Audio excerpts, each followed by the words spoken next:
Welcome sa Tagalog Horoscope, ang iyong gabay sa pang-araw-araw na buhay. Hatid namin ang pinakadetalyadong horoscope na magsisilbing gabay mo sa pera, trabaho, pag-ibig, kalusugan, at swerte. Naway magtagumpay sa buhay ang lahat ng ating tagapakinig at subscribers sa buong mundo. Maraming salamat sa pag-subscribe at tanggapin ang siksik, liglig, at umaapaw na biyayang hatid ng Tagalog Horoscope. Ito ang iyong pang-araw-araw na horoscope para sa Scorpio para sa Mayo 1, 2025.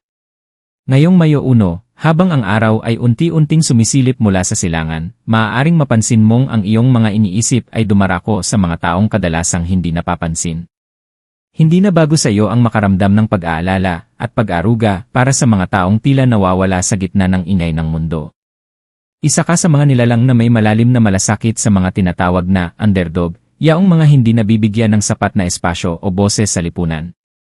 Sa araw na ito, hinihikayat ka ng kalangitan na bigyang pansin ang kapangyarihan ng iyong malasakit.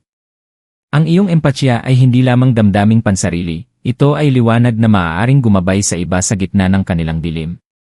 Sa iyong tahimik na pagkilos, sa mga salita mong puno ng pag-unawa, at sa mga titig mong may dalang pag-asa, may kakayahan kang yakapin ang kanilang mundo at gawing mas magaan ang kanilang dinadala. Sa bawat hakbang mo ngayon, sa bawat tagpo ng mata, at sa bawat pagkakataong may mapansing tila malungkot, napapaisip, o hindi mapakali, hayaan mong ang iyong puso ay lumawak.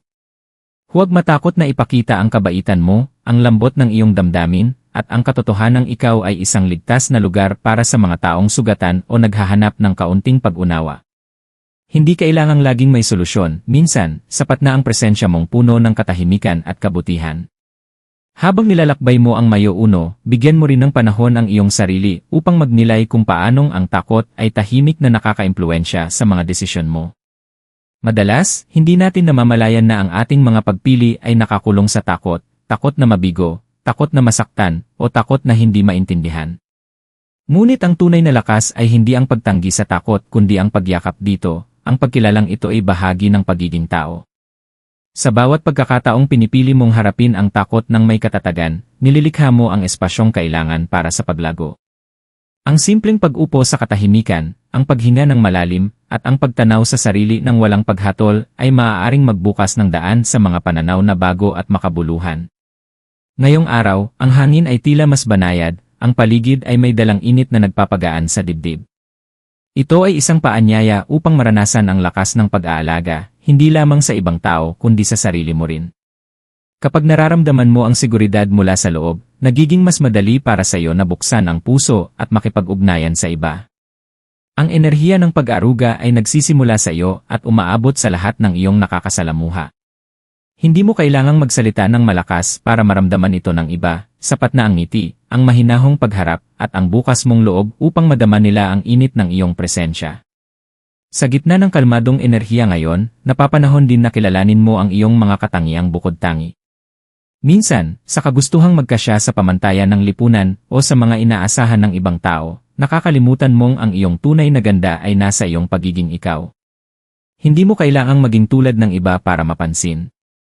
Ang bawat detalye ng iyong pagkatao, maging ang iyong mga kahinaan, pagkukulang, o pagdududa, ay bahagi ng mas malaking larawan na siyang bumubuo sa iyo. At sa araw na ito, hinihikayat kang yakapin ang lahat ng ito. Iparinig ang tinig mo, ipakita ang likha ng iyong isip, at huwag matakot na maging tapat sa kung sino ka.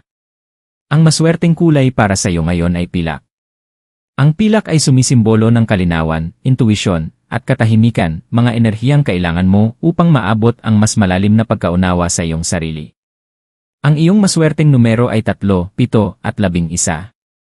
Ang mga numerong ito ay nagpapahiwatig ng espiritual na paggising, pagkumpleto, at muling pagsilang ng tiwala sa sarili. Ang maswerteng gawain para sa araw na ito ay ang pagsusulat sa isang journal. Isulat ang iyong mga damdamin, obserbasyon, at pangarap. Sa pagsasalin ng iyong puso sa mga salita, makikita mong mas malinaw kung ano ang mga bagay na kailangan mong yakapin o bitawan. Sa pagtatapos ng araw na ito, alalahanin mong may kapangyarihan kang maging ilaw sa dilim. Sa panahon ng tahimik na pagmumuni-muni at sa mga ugnayang puno ng pag-unawa, binubuo mo ang isang mundong mas makatao at mas may pagmamalasakit. Huwag mong maliitin ang epekto ng isang maikling pag-uusap, isang taos-pusong tanong, o isang yakap na may tunay na damdamin. Ang lahat ng ito ay maaaring maging tulay sa pagitan ng dalawang pusong naghahanap ng koneksyon. At para sa iyong sarili, Scorpio, magpahinga ka ng may kapayapaan. Yakapin ang katahimikan, ipagdiwang ang kabuuan ng iyong pagkatao, at magtiwala na ang bawat araw, kahit tila payapa, ay may dalang himala. Huwag mong kalimutang ikaw ay may kakayahang magmahal ng lubos, umunawa ng malalim, at magbago ng mas makabuluhan.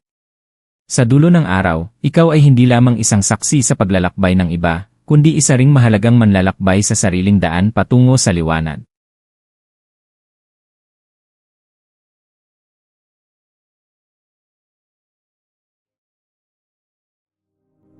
Tayo ay magkaroon ng kaunting sandali upang ipagdasal ang lahat ng mga dalangin ng ating mga subscribers, na sana'y matamo nila ang kanilang mga pinapangarap sa buhay, magandang trabaho, mabuting kalusugan, payapa at masayang pamumuhay, at siksik, liglig at umaapaw na biyaya at kayamanan. Ipinagdarasal namin ng mataimtim ang lahat ng mga komento sa nakaraang video, at hinihiling namin, Panginoon, na pagpalain mo ang ating mga subscribers ng masayang buhay sa mundong ibabaw. Maraming salamat po. Maraming salamat sa panonood ng iyong horoscope ngayon araw. Naway gabayan ka ng mga bituin sa iyong landas. Huwag kalimutang mag-like, share, at subscribe para sa iba pang cosmic na kaalaman. Hanggang sa muli, manatiling konektado sa universo.